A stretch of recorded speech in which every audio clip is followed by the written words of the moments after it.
Welcome to COVID-19 Rounds. This is Dr. James Gertson. I'm a family physician here in Thunder Bay and the Associate Dean of CPD. Our topic today will be improving COVID-19 clinical decisions, the frailty factor, and we've got a great presentation team together. I'd like to welcome you, as this will be our last COVID-19 rounds for this series. And as always, I'm just going to share a little bit of information with you about the COVID-19 website. As you noticed when you came in on the website, the evaluation today is over here, and it's evaluation link. Please complete an evaluation that will give important feedback to our presenters. As well, by completing the evaluation, you will leave us your name, and in that way you will receive a study credit certificate in the email in the near future. On the Rounds webpage, the presentation archives, and you can see that for today's presentation, the slide set that Dr. McElhaney will be using is available to you, and you can have a look at it post-presentation. And as always, we have the clinical resource website, and on the clinical resource website, you'll see the latest statistics for COVID-19 in Northern Ontario. As all of you are probably aware, our total case status has been quite stable over the last number of weeks. We have a total of 19 active cases right now. We have a total of 12 deaths, and you can see that there's reporting from the various health units across the region. We will continue to update this website for you on a daily basis, so you can certainly access this in the future. And as well, on the resource page are a number of different resources which are going to be, again, actively maintained for your benefit in the future.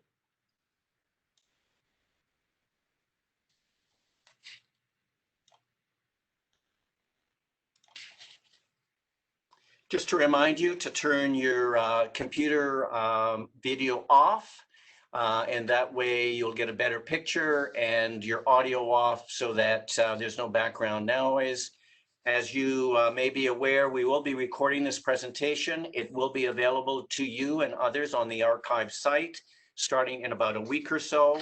Want to also share with you that the rounds have been developed for you as healthcare professionals, staff, and learners in Northern Ontario. There's been no sponsorship of the rounds, and none of our committee members have received funding for their participation in the rounds.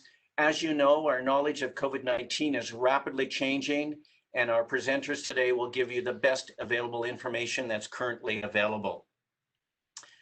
Questions throughout our presentation can be pushed in the chat, either to everyone or to our chat host, Sarah Bazinet.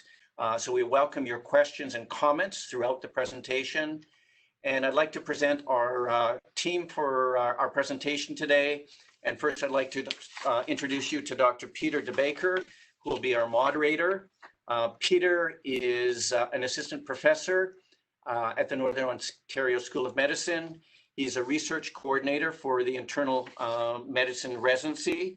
Peter is a Thunder Bayer, born and raised here. He did his medicine at McMaster and his residency at the University of British Columbia before returning to Thunder Bay. Peter is busy with his program and his practice, but I would say he's even busier looking after his 4 children at home. When I asked him, what does he do for fun? He said, I look after my 4 children at home. So thanks, Peter, for being so family focused. Over to you, Peter, to start us off and set the scene, and then introduce Janet to everyone. Over to you. Great, thank you. And to clarify, I didn't say it's always fun at home, but it's definitely consumes all my time. So it's my great pleasure to introduce Dr. Jan McElhaney. I first encountered Dr. McElhaney during my training out in Vancouver. She was the division head of geriatrics while I was doing my internal medicine residency, and later worked with her as an attending physician. I had asked her for a bio, and she had referred me to the first slide of her presentation, which kind of lists off some of her appointments, but I don't think really captures all of Dr. McElhaney's contribution to our field. she's always had a big role as mentor to myself and other up-and-coming geriatricians, and sort of always role modeled a real intellectual curiosity as well as enthusiasm, combined with a great deal of productivity, which has been inspirational to a lot of us. I was trying to catch up on what Dr. McElhaney's been up to, just looking on PubMed, and if you do look her up, it's just an incredible diversity of research and publications in some very impressive journals, and particularly relevant to this is her expertise in immunosenescence, as well as implications for vaccination in seniors and the frail population. So in terms of her current appointments, she's working in Sudbury. She's a consultant geriatrician, professor of clinical science at NOSM. She's the HSN chair in healthy aging, also scientific director of Health Sciences North Research Institute. She also mentioned that she is now chairing the Data Safety and Monitoring Board for the first SARS-CoV-2 vaccine here in Canada, if I have that right, with her expertise in seniors, and also ensuring that we enroll enough seniors in these trials to make sure that when we get a vaccine, it is safe and effective. And so with all of that, please, I'd like to turn it over to Dr. McElhaney, and I guess we don't do the clapping thing, so I'll just mute my mic.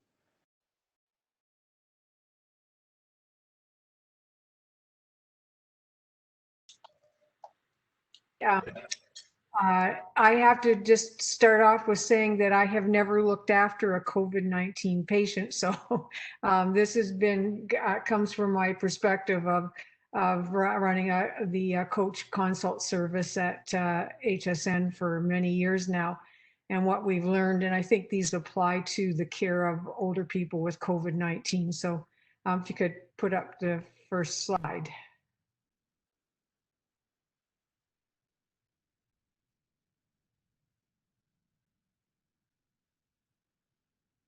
Perfect. Next slide. These are my disclosures, none relevant to this presentation, but just to say that these are all the commercial interests are all related to my role in partnering with industry to develop more effective vaccines for older people, particularly for the prevention of respiratory illness. Next slide. So I'm going to talk about how age and multiple chronic conditions increase the risk for COVID-19, and hopefully give you some insights into why we're seeing such high severity of illness and mortality rates in older people, particularly in this nursing home setting where there's high levels of frailty. And then I'm going to talk about this Clinical Frailty Scale, which was developed by Ken Rockwood as a bedside tool for anybody basically to use, and we use it all the time on our consult team to really talk about level of frailty, so you can have some sense about that. And then this mobility scale, again, to use as a point of care tool so that you can kind of predict what's going to happen with your patient. And I think this has applies to outcomes in any of the care settings that we're providing care for older individuals. And then how we've done this 48-5 care pathway to any care setting, and I think would also be helpful in improving outcomes of COVID-19. Next slide. So people will be familiar with this in the geriatrics field, but just to understand that 25% of older people have 3 or more chronic diseases, and actually most of them lie in this large circle of what we call usual aging older adults, who all look the same to us out in the community. They're independent, and they're enjoying life. So I'm going to talk about the implications of that and how do we discriminate between different segments of this group in terms of risk for serious outcomes. Next slide, please.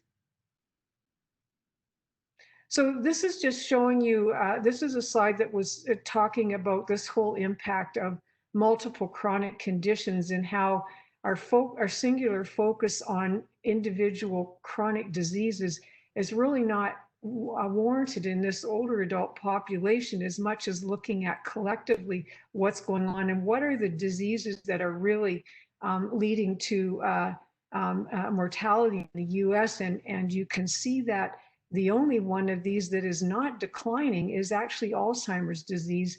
And this may be related to why they're now understanding that dementia may actually be an additional risk factor for serious outcomes of COVID-19. And there's some other things around this that I won't get into today, but just to touch based on just a little bit about this whole role of inflammation and what may be going on. Next slide, please. So this is kind of the trajectory that we would expect if you were just going to die from a neurologic condition. But what I'm going to talk to you about next is that when you then combine this with chronic diseases, this picture looks very different. Next slide. So this is the one that really is the challenge for us, is older people with chronic lung or heart disease, where they have this fluctuating course, and often we don't know when the end is coming. It's just they go through these cycles of perhaps hospital admissions where they come in, they get better, they improve, they go back home, but gradually over time, how do we know when it's that last time where they really are at end of life? Next slide. So this is what we think is happening over time. So this is the whole thing around the concept of how does frailty interact with dementia in terms of how we see decline happening over time. And so this is kind of more of a stepwise thing. And often this step down is related to a hospital admission. Next slide.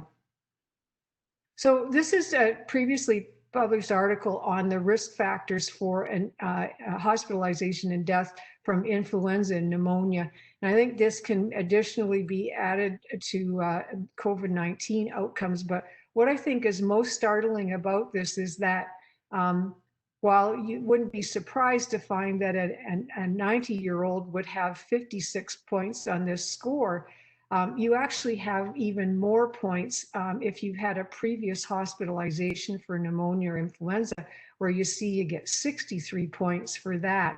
And then all of these chronic conditions that all increase your risk. But notice that in terms of outpatient visits, for instance, if you have more than one a month, basically over the year, you actually get 33 points for that. So you're actually in a higher risk category than an 80 to 89-year-old. So these are important things around understanding that it's not just age, and we all, in geriatrics, we all understand that, but it's hard to get people to understand this concept of frailty and how that adds to what we have to look at instead of just their age. Next slide. So this is this whole thing about what I was talking about, inflammation and the multi-morbidity that comes from multiple chronic conditions. So this just shows you how our function changes according to a frail scale, this clinical frailty scale, where if you're a 1, so you're up at the top of there, you're really doing very well, and we can tell who you are out in the community. But as you start to decline through these different levels of frailty, you can see that this is advancing, and these folks all look the same until they land up in the emergency department on a stretcher. And then they're down in that lower part of the curve, and you can hit the next slide. It's not until we see, so this is the kind of tip of the iceberg phenomenon where we don't get to see what's below the surface of this decline until they're actually in the emergency department. And we know that inflammation really contributes to this response. So anything like an infectious disease that will really stimulate the inflammatory response, like COVID-19 does, is very harmful in older individuals particularly. So this shows you that clinical frailty scale, very easy to use. You start off with a number 1 that's very fit, as I showed you on the previous slide, compared to moving down to now number 4, where you're vulnerable. And while you're not yet dependent in your activities of daily living, these people feel slowed down, and they are actually already classified. And then as you move through the next numbers, it starts to affect your instrumental activities of daily living. And then your ability to climb stairs or bathe independently are 6. The 7 are severely frail, where they're completely dependent for personal care. And this is often what we see in older adults coming into the hospital. And those that are very severely frail, where they are within 6 months of the end of their life. And you can see how this correlates with the mild, moderate, and severe dementia categories, where especially in severe dementia, when people start to develop swallowing problems, we know that they're within 6 months of the end of life. And that number 9 is just the terminally ill. And these are usually people with cancer diagnoses, where once they start to develop dependence in basic activities of daily living, they're near the end of life. Next slide. So this is really, I think, one of the most incredible studies that I've seen done. This is now using the Clinical Frailty Score in the ICU setting. And you can actually use this score to tell what people were like before they got sick. And what you see here in the top graph is that half of the people in the ICU setting who had pre-existing frailty before they developed their illness are actually under the age of 65, with most of them being in this 50 to 64-year-old age group, due to the increasing numbers of multiple chronic conditions that you begin to accumulate in those years. And what's really important is this: if you go to the lower graph, now your clinical frailty score predicts your survival, where the ones are that top line, where you can see that they are highly likely to survive an acute event, versus these ones down that are getting into the 6 and 7 range at the bottom, where survival is very poor. And what is the key message around this is that now, once you understand frailty, using that clinical frailty score, this becomes independent of age. So that this is really important to think about. Next slide. So this is a couple of cases that I put together. These are from before all of this, but they're actually, they could be presentations of COVID-19. So 87-year-old female with advanced dementia presents with delirium. This woman was very severely frail in the emergency department, couldn't even get off her pressure points on the stretcher. So if you just press it again, when we actually look at how she was doing, she was actually out in the community. If you just advance the slide. Yeah, so this is actually, sorry, just to that one. So this is actually what her clinical frailty score is out in the community, because she was living with her daughter, who helped her with bathing and climbing stairs. So this is really tells you that this is the potential for her ability to recover from this illness, to get back to the 6 on that scale.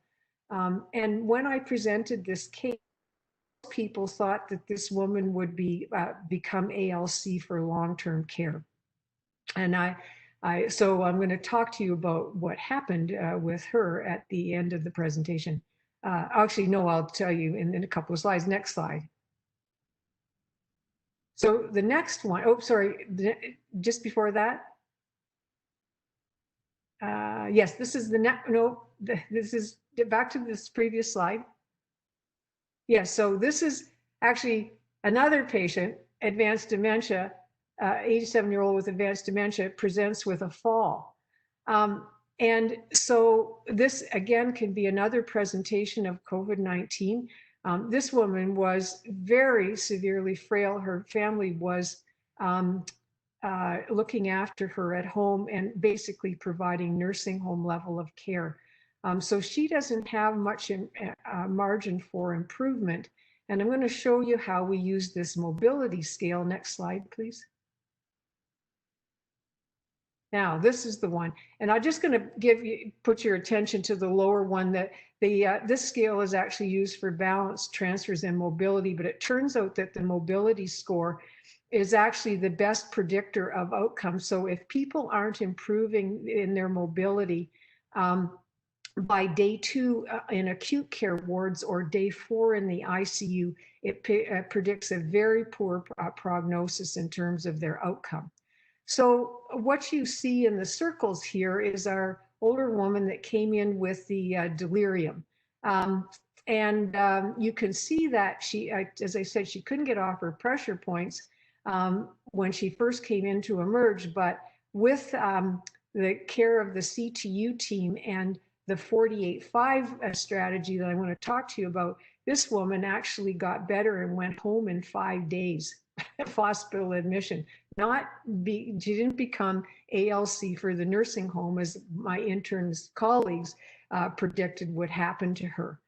So this is how you can use this mobility scale to see what's happening. In contrast, the woman that came in with the fall, she was actually sitting, going from lying to sitting independently when she first came into hospital.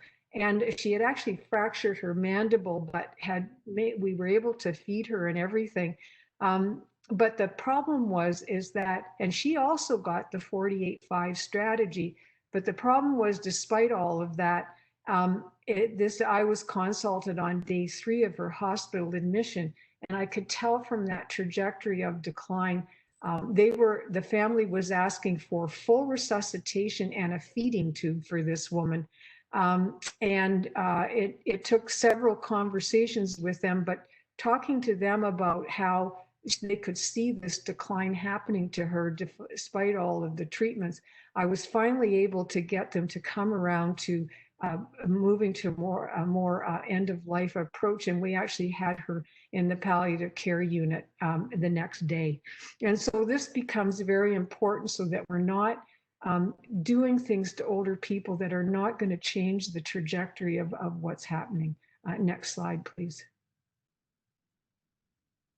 So this is a slide that I borrowed from one of Dr. Clark's presentations. This is hospitalization is a potential predictor of disability. And what was really incredible about this one is that these are all the things that happen to older people in hospital that contribute to this post-hospital syndrome. And what's important on the bottom there is that hospitalization on its own confers a 60-fold odds risk of developing a new disability. And I'm going to talk to you about the consequences of that. But you can imagine, for all the efforts we pour into chronic disease management, it just takes one hospital admission to wipe out all your efforts for trying to prevent disability from those chronic diseases. And so as you see at the bottom, 35% of people were more disabled and half of them never recovered.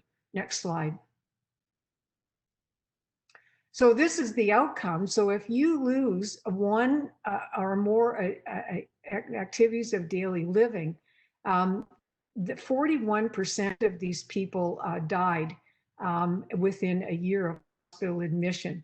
And as you see, a third of them never recovered to the baseline function. And so that's among the survivors. But if you're discharged at your functional baseline, very much reduced mortality rate, and 67% were at that baseline function a year later. And recovery by a month was associated with these long-term outcomes. So if you age, cardiovascular disease, all of these things that I talked about that are risks for acute decline in hospital. And we've actually shown that in older people hospitalized with influenza, and this is just a publication that's coming out from our work with the Serious Outcomes Surveillance Network. 18% of older people admitted with flu to the hospital will have a catastrophic outcome of that event, either dying or becoming extremely disabled. And that's what the disability rates are like. Next slide, please. So this is the 48-5 care pathway. It's really very simple. We just start within 48 hours of hospital admission. We've focused on evidence-informed decisions about medications, delirium, nutrition, hydration, bowel and bladder, and functional mobility. And it's done in a collaborative practice model where we're not sort of going guideline by guideline about how you manage these things, but the whole team are working together. And I have to give a shout out to the hospitalists at HSN, because these were the folks that really made this happen. We have to have physician involvement in this. And they were just, it didn't take them a minute to get on to what we were trying to do with this. And again, following mobility as the fifth vital sign. Next slide, please. So this is what happened. So I put this in, I have this graph with all the numbers on it, but I wanted to show you with stick figures so you could see what happened. So on average, you see the clinical frail scale score at the side there of where people were at baseline and where they were at the point of admission to hospital. And the reason why you see these two parallel lines between our intervention and control group was that because you have the staff so involved in what is going on, and they weren't measuring any of these kind of outcomes, but what happened was this was done on our 5 South unit at Health Sciences North, and the team was so excited about what they were seeing, they actually were doing it on every patient, and because the nurses were shared between the floor above them, our respiratory care unit on 6 South, it all spread up there as well. So now we have to go back and get a historical control group to be able to publish this data. But what you can see is that these folks on average reach baseline at discharge. And we showed that they preserved this out to 6 months using that mobility scale, their Barthel index, the clinical frailty scale. So all of those measures showed improvement. So the bottom line is that, so what happens when we don't do 48.5? And click the next slide. So this is the problem, is that, so I talked about these folks who have decline and can't recover during that hospital admission. And they become ALC in our hospitals waiting for long-term care. And as you can see, that 40% of them die within that year, within that year of hospital admission. And so this is really tragic, where we have something that's potentially preventable in these older folks that are waiting in a hospital that is not the best environment for them, and are likely to die there even before they can get to long-term care unless we can shorten up a waiting list. So this is not about appropriate placements of patients, but what is preventable about what we're doing in the current hospital environment. Next slide, please. So this is the work of Marion Briggs, who is my partner, but her work on on her doctoral program, and this is looking at how do we make sense of this whole collaborative model in a person-centered way to develop an understanding of practice that reflects its complexity, rather than getting focused on these evidence-based practices. So we start out with those best practices about what we ought to do. But then as we start to look at the individual patient, we have to account for the uniqueness of each of them in the context of the practice, in terms of making sense about what's fitting to do for this particular patient, understanding their goals of care and all of those kinds of things. And not to just start with something and start it as if it's some static thing, but what we do is that we move on to, as we go along, and this becomes important with our experience and practice, is that as we enact things, we're looking at the response to it. So I talked about how the staff really learned how to do this because they could see the impact on the patients and knew what to do next to start getting toward their goals of care. And the coach team has been a huge leader at HSN in really collaborating, rather than coming in as an expert consult service. It's around how do we collaborate with the staff on each of the units in the hospital so that they know how to do this, not relying on our consultations. So just a shout out to the coach staff, really have done an amazing job at HSN. Next slide. So just to summarize, I just wanted to talk about inflammaging does dysregulate this inflammatory cytokine response. And this has been at the heart of my research, and just got some really interesting news today about some of the stuff I've been studying, but I can make a direct link between these things that I find with the aging immune system to why these older folks are developing this cytokine storm that leads to pneumonia, acute respiratory distress syndrome, and multi-organ failure. I think I've talked about how we can use the Clinical Frailty Scale and the HABAM mobility scale so that we can use that at the point of care to predict the trajectory of illness that goes beyond just looking at what the response is to the medical treatment. And I think this can be used in any setting because they're just the basics of what we do in geriatrics. And I even think that this would be important for also for family caregivers. And, you know, this is not meant to be expert type of things that we need to do. It's about what we should all know how to do to stay healthy and to prevent this kind of decline. It's just the basics. The 48-5 care pathway. So as I said, I believe we can adapt for use by formal and family caregivers in any care setting to improve the outcomes of COVID-19. And Dr. Clark sent me an article a couple of weeks ago that talked about how important it is in delirium to have family caregivers in the hospital, especially when the patients are suffering from delirium, which they are almost certainly to have because of this inflammatory response to COVID-19 that I know from the previous studies I've been involved in. It's a direct contributor to the risk for delirium. So that's the end of my presentation. I'm happy to take any questions and including some insights. I know that people have been asking a lot about the SARS-CoV vaccine and what we can expect. So if people have questions around that, I'm also happy to answer that.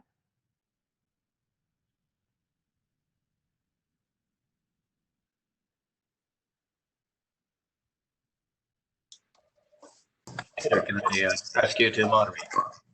I think we've lost Peter. If you can jump in there, James. Happy to to start until Peter can join us.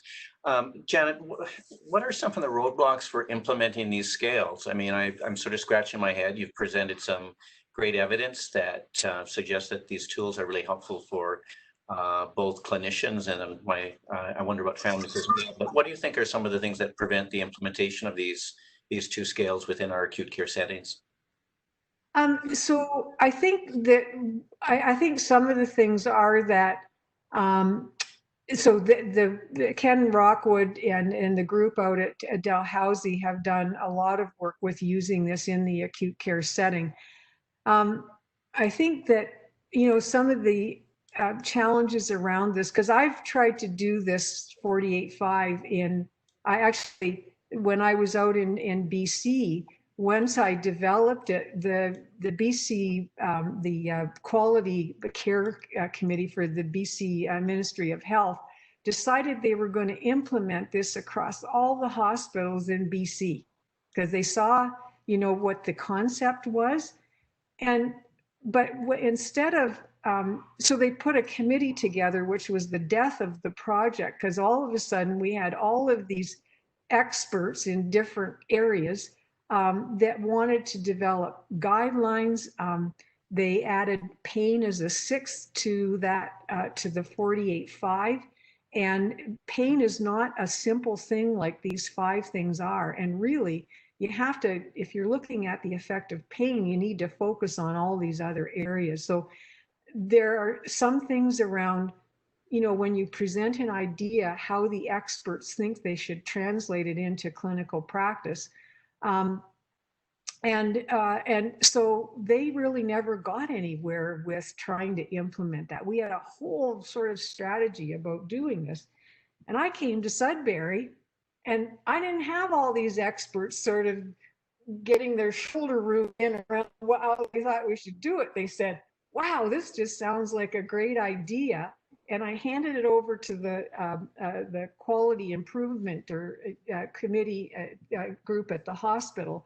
So this was Shannon Clark, who is a nurse at HSN, also happens to be Dr. Clark's sister anyway.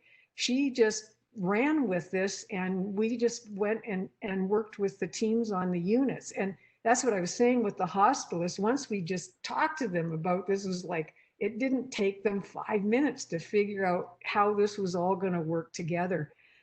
So I think, so that's what I think the barrier is always that we have to not come into these things like we're coming in as experts.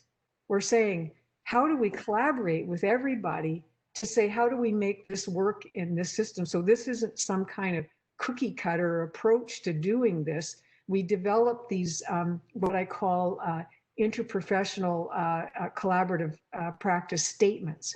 So they are just things that all disciplines can do, and they're just simple one-liners around what those practice statements are. And I should have put up that slide about what the barriers were, but those were the main things. Was just you know, when we trial something like that, and the other thing we used was a process called developmental evaluation. So we didn't come in with something that just said, here's the cookie cutter, you just got in a randomized trial, we're going to prove that this worked. What they got to do is keep developing and going back and saying, how do we need to modify what we're doing to get the outcomes that we're looking for?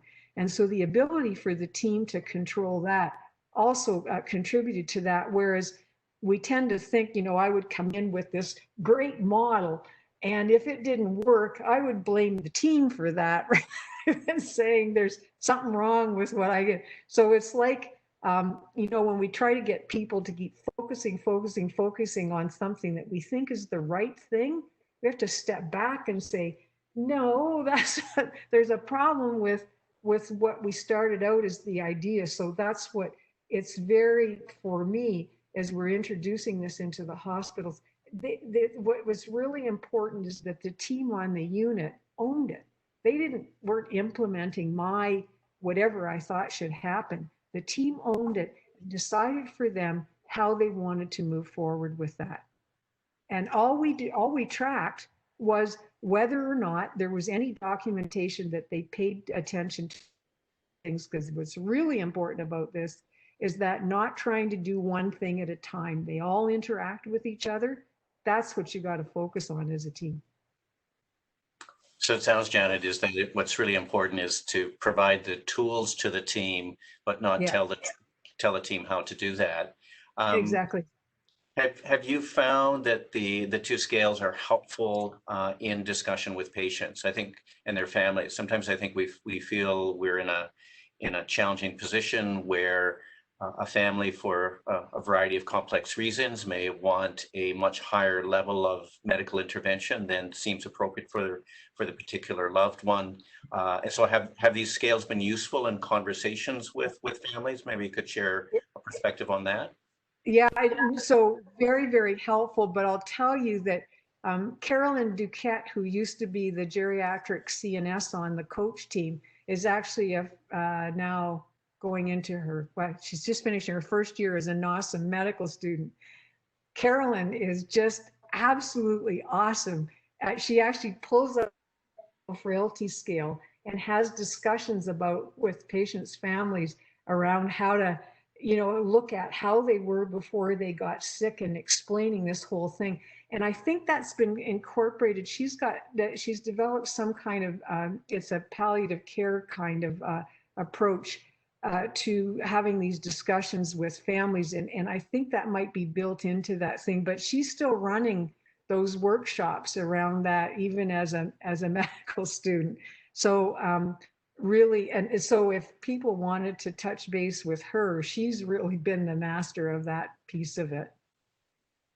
Oh, Thanks hey, Jen, it's Peter here. Sorry, I was dropped for a minute and so fell off on my moderator duty. And thank you, James, for stepping in.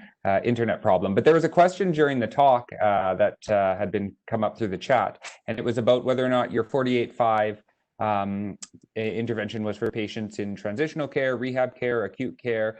And I was also wondering, and I know because you were doing this also in Vancouver when we were there, have you done this ever in outpatient setting, you know, with patients at home, particularly if we're trying to care for a lot of people at home and remotely during this present pandemic?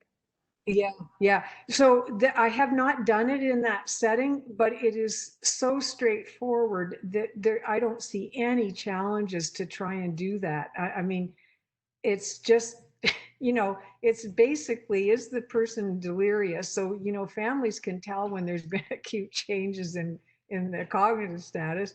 You know, liaising with the docs around medications, getting them up and moving every day, not leaving them lying in bed. Are they eating and drinking well? And is their bowel and bladder working? It's simple stuff. There should be no reason why we can't. So what gets layered on as you advance to these different levels is not that, it's the medical expertise that you need to manage whatever that acute situation was and how the chronic diseases may be you know, exacerbated. So I'm saying this is like the basics, and then we use the to decide, you know, what level of medical expertise do you need to provide care to that person. And Peter here, I just had one question, a little bit about going back to your expertise in sort of vaccination and immunosenescence. And I don't know if you have any thoughts on sort of current prospects for vaccines coming up, or anything we should be considering when looking at vaccination for COVID-19 in our geriatric population. Yeah, so I just want to start with first, Peter, just really being absolutely certain that patients are also getting their flu vaccines this fall. We have a great concern with all of what's going on with COVID-19 that older people and people in general may not get vaccinated against flu. So that would be like the perfect storm to have COVID-19 raging in the context of a flu epidemic. Like, that's just, you know, so that's the first thing to say. In terms of vaccines for COVID against SARS-CoV-2, are aware that this is going to be a year to 18 months down the road before we're going to even see a vaccine. But some of the things in terms of my oversight and why I was asked to chair the DSMB for this clinical trial is that these vaccines are all designed to stimulate antibody responses to this virus. And all of the work has said that that is not enough to just stimulate antibodies. We also have to stimulate these cytotoxic T lymphocytes that can kill virus-infected cells. And these vaccines simply won't do it. The other challenge is that we're really trying to stimulate this in the context of a naive immune system.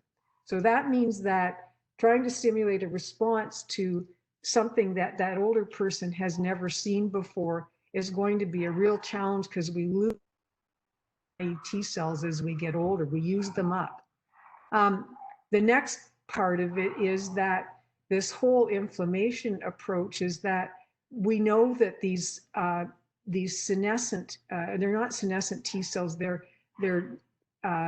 T cells that go to this late differentiated state where when we hit them with virus, they just spew out this cytolytic mediator that goes in and is now been shown in COVID-19 to disrupt epithelial barrier function and contribute to this whole inflammatory response that leads to ARDS. So the other thing that we have to be careful of is that when we vaccinate with a vaccine that only stimulates an antibody response, do we have any risk of enhanced disease with that vaccine? So we have to really look at that as we're rolling out these vaccines. And I'm not saying don't, be in the clinical trials. I'm just saying that, and there's not a high risk of this happening. It's just that we have to be looking for that. And that, it's the geriatric expertise around this, around what do you measure to look for enhanced disease? Those kinds of things is what I feel like is going to be my role in this clinical trial.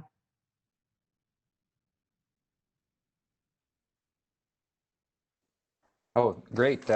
Thanks a lot. And I don't see any other questions in the chat. So I guess the one thing I was wondering about is as we look to implement some of these strategies in acute care and in the rehab hospital, what sort of timelines do you look at if you're looking to assign a clinical frailty scale to somebody's baseline? Because that can always be a bit challenging when you see them and they're bedbound and immobile. What kind of time frame do you look to when you're speaking with families and trying to target where we're, what level of frailty we're trying to get back to?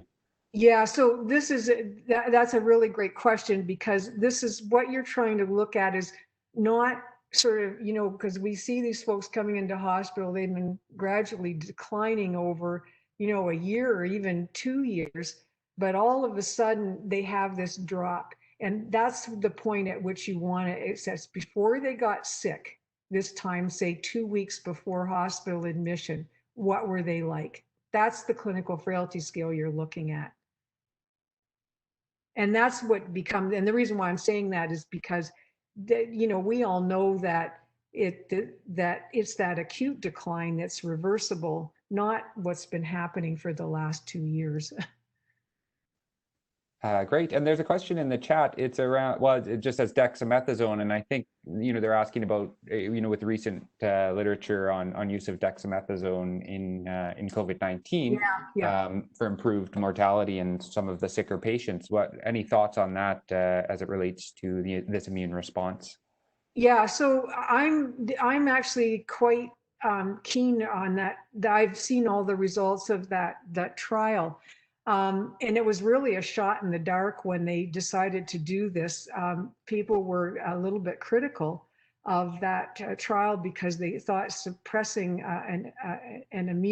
potentially suppressing an immune response. But I think that, and I know for this whole balance that I talked about, this inflammatory response and what we're trying to do to kind of downregulate that,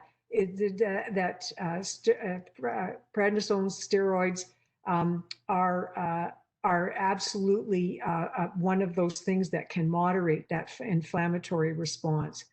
And I think it has more to do with this. It's because it's a viral infection as opposed to just, a general bacterial infection, where that's not my area of expertise, but I think it's probably because it's a viral illness that's the reason why it's working. So, and they've shown, so it's the dexamethasone or the equivalent of 40 milligrams of prednisone, they think will give you an equivalent response. And so I just wanted to, there was a message I got sent privately here, and it says, in our community, hospitalizations sometimes happen due to lack of home care services in patients who are ill, but may have been able to manage at home. Does hospitalization in this circumstance incur all the risks outlined? Yeah, so, I mean, I don't know that that's so we are obviously trying to work hard to have, home care services that can meet the challenges of these kinds of situations. But yeah, I mean, it's a problem if we have to hospitalize people, particularly in this current environment right now, where we have really major bed capacity issues because we have to come way down on our usual census. So I think that, it has to be in all of as usual, is that this is where hospitals and home care and all together, rather than, we really have still a pretty siloed system, I think. I mean, we as geriatricians are all trying to work toward that, making that not. It still remains a big challenge. How do you put those plans together? That's great. And so one other question, I guess, or controversy I think that's come up is, we use these clinical frailty scales as prognostic indicators and things like that. But, earlier on in the pandemic, I think we were all worried about rationing of resources, be it ICU beds, ventilators. And I think we were all a little nervous that our tools could be used against us in terms of denying care to frail seniors. And I don't know if you had any thoughts on how we can ensure to contextualize and frame this not in a overly negative way, such that it's used as a way to write somebody off as going to have a poor outcome. So that slide that I showed you, the one in the ICU setting, that is the thing that makes the case, because people don't start looking at frailty scales and rationing of care until they've got an 80-year-old. That's the crazy thing about making people understand that once you use this clinical frailty scale, it becomes independent of age. And that's what this is the kind of ageist approach that people have, is that, I got an 80-year-old, now I'm going to take that clinical frailty scale and decide what I'm going to do. A 50-year-old that's got the same clinical frailty score. And I didn't show this other slide, but what is really interesting about this is that duration, whether or not people have delirium in the ICU setting, and duration of that delirium is the thing that actually predicts your functional outcomes. And by the time you've had 5 days of delirium, in terms of that scale of 1 to 7, it actually becomes a J-shaped curve. So this is just to say that, you can't use age if you're really looking at these things. So that's what if I can have one message, that's why I really focused on that slide. We cannot use age as a decision to decide to use the clinical frailty score. It applies to all patients. And if you think about it in that way, it becomes much easier. And there's not an issue around, that's the whole point around what we're trying to do with COVID-19, is flatten the curve so that we aren't having to make those kinds of decisions that you just talked about, but rather have less pressure on the system so that we can be more in tune for that individual patient and their goals of care. And whether or not we think, and those conversations, that's the whole thing, is that, not to come in and just say, this is the decision now, and try and get the families to accept that, but have the goals of care discussion about what we think is likely the trajectory. And that's why, this whole thing of just actually looking at what's happened to them in the first, 24 hours in hospital tells you what's going to happen. That's a more measured approach around this. So, and I know they have the clinical frailty scale in the ICU. They are using it at HSN. And that's actually a question I got privately to follow up on that. It was, would it be of value if the clinical frailty scale and the HABAM scales were applied to all patients on first day of hospitalization? And as I said, you only need to use the mobility scale. Those other ones are not necessary from just tracking mobility. And that's been shown, that's been published. But as I said, if we just had those two things and we were tracking mobility with that, it's just like measuring their blood pressure every day. How far can they walk? Can they get out of bed? Easy.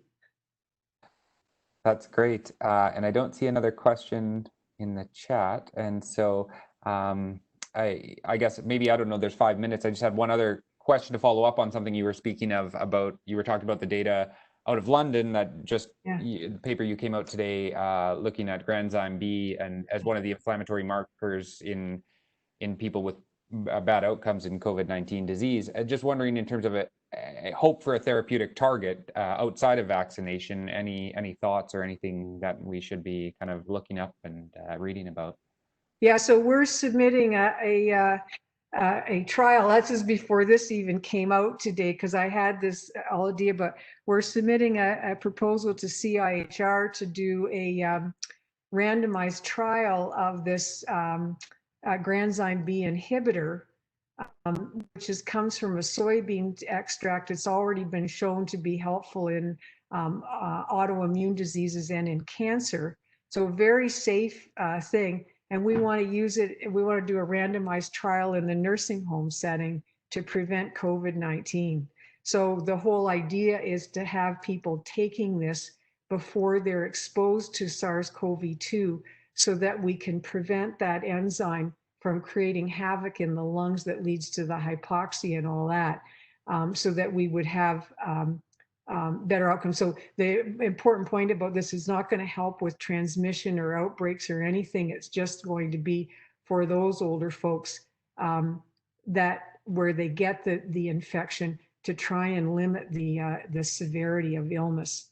And I think we have a real chance of being able to do that. And so that's, I think that's really important. And I think it's only a matter of time before, once this paper has been published, where they're going to be looking to do this in other populations. But I just really want to do something in the nursing home setting, considering the high mortality rates. So, yeah. Great. Well, thank you very much for ending on sort of a hopeful note. And I'm going to pass it back to Dr. Goertzen to kind of say some final remarks. But thank you so much. That was very enlightening. Thanks. Thanks so much, Janet, for walking us through some very interesting innovations that we can use in the midst of COVID, but clearly post-COVID and in the future. Thanks, Peter, for your moderating and continuing the conversation. I'd like to thank everyone for attending today. Really encourage everyone to complete an evaluation, which is on the COVID-19 rounds page as you came in. As mentioned, completing an evaluation will give some important feedback to Dr. McElhaney and her topic, as well as provide some information for us. As well, this will allow you to record your study credits. I'd really like to thank everyone for the last 14 weeks. Over the last 14 weeks, we've been running COVID-19 rounds weekly. Over 40 presenters and moderators have helped to make this a success. And you and many of your colleagues, a total of over 1,100 attendees over the 14 weeks. This will be our last rounds this spring, but join us in the fall when we will be initiating NOSM Pan-Northern clinical rounds, which will follow not only COVID-19, but also follow other clinical topics. Thanks so much for joining us. Again, thank you to Janet and Peter.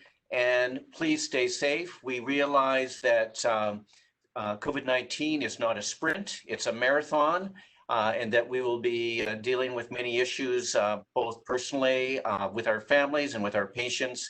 So thank you so much. Thank you for the care that you provide in Northern Ontario. Have a safe and great day, and we'll see you again in the fall. Thanks all. Stay safe.